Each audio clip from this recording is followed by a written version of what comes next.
Hey, it's Liz. This is a preamble to our gathering this morning. So I am recording this. What I really want you to see is on the other side. So hang on a second while I flip. And that's what I wanted to show you. This really pretty little tree that grows beside our house, or did grow beside our house, because it blew down a couple weeks ago. We propped it back up. It blew down again this morning. We propped it back up, and it's gone down for the third time, about which I have a tale. So welcome again to First U Sunday morning. I'm Reverend Liz Lerner McClay, now indoors where we can light our chalice together with the words we say every morning on Sundays together.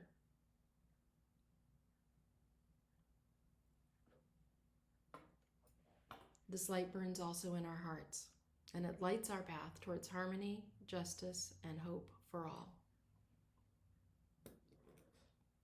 So I took you outside to see that tree because it first blew down about a month ago, just about the time we were starting to hear about how the air was clearing all over the world and pollution levels were going way down. And so we propped it up, we hooked it to the house, we did all these things to try to save it because it's a beautiful little tree. It's been here a long time, a lot longer than us. And then this windstorm came in this weekend and it blew over again. It was blown over this morning when we got up. So we spent a lot of time out in the cold and the wind, putting more hooks in the house and finding more ways to prop it up. It blew over a second time today, just as I was writing my message to you and talking about the power we have to save nature.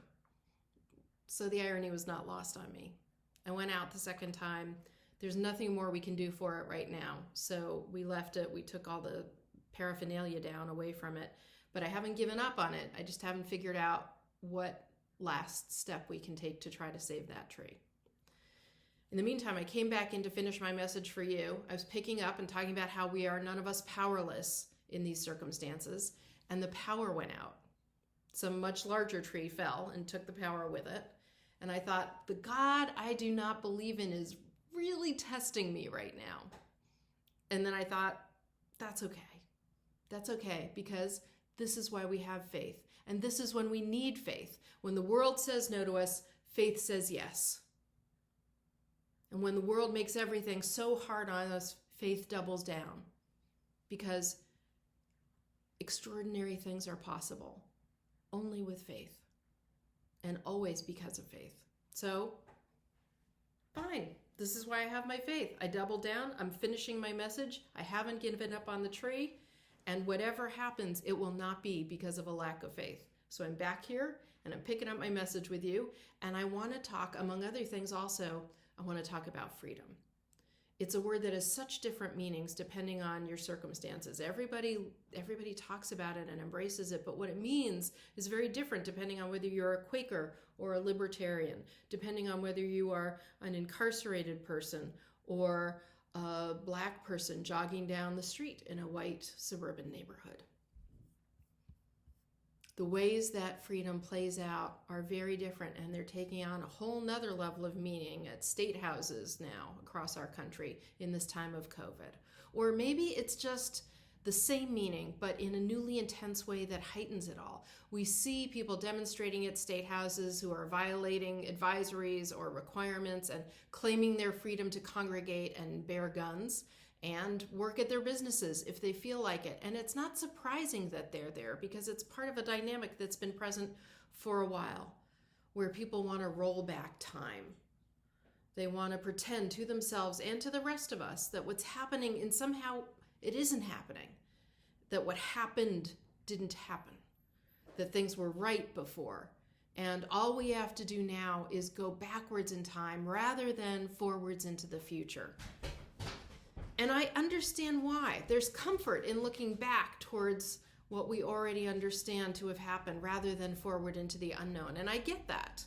But the challenges of the present and the future require new solutions and better understandings. They call us to rise and to grow, and nothing less is enough.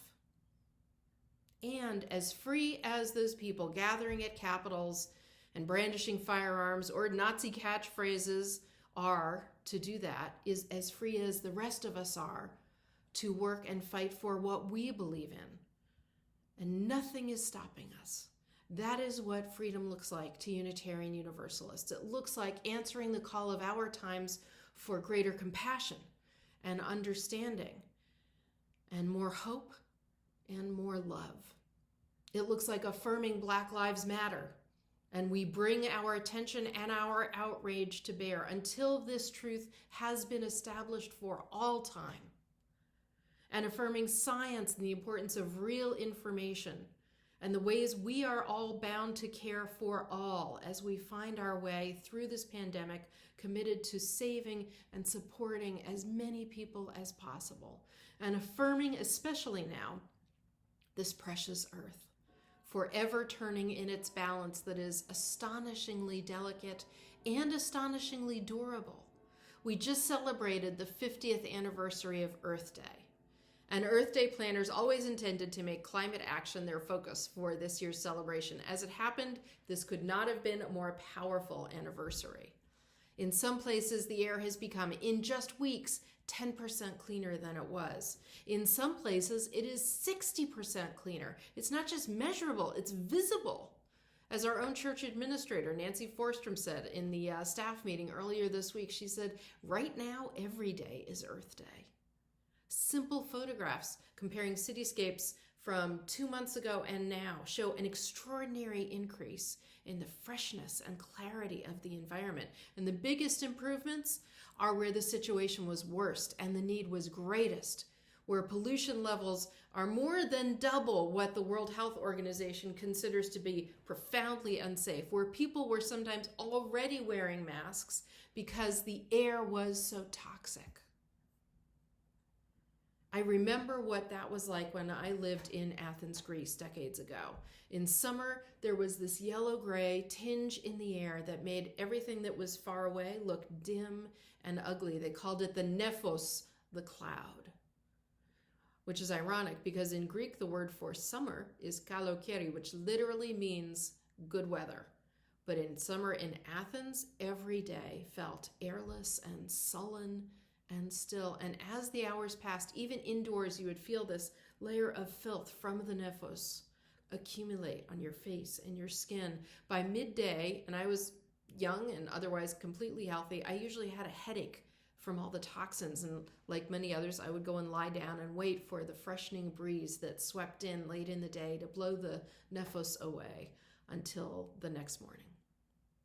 I remember what it felt like to be slowly, constantly poisoned. And now in Athens, the improvement is extraordinary. Now in New Delhi, people can see the Himalayan mountains for the first time in decades. Think what that means. People who have lived their whole lives, grown up there and lived there their whole lives, are seeing their own birthplace in a wholly new way for the very first time. Freedom is a constantly evolving word, even quarantined in our homes, even while respecting the limitations that keep us safer and give us all, not just me and the people I know and care about, but everyone, a better chance of beating this pandemic. We are still free to make so many choices and free to make big differences now. Look at what the outrage that has come together around recent killings of Black individuals has done to change the course that those cases were on during the pandemic. Think about the big differences we can make now. Think about what we're free now to commit to for what we want to be different on the other side of this pandemic. Look at the difference the quarantine has made across the whole of our Blue Boat home. That is the size of the difference we can make. That is the size of the difference our nations, our leaders, our people can make when we pay attention to what really matters. It is astonishing. It is almighty. It is about choices, including the choice to save ourselves and each other and our planet, not just now because of the virus, but forever, because we are called not to the past, but to the future, which is not yet written, which is ours to write, ours to say we can do better. We will do better by each other and by our planet. We are living in an extraordinary time. And the most important lesson right now is that our overwhelm is a feeling, but not a circumstance. So far, our nation is not actually overwhelmed. And independence is an illusion,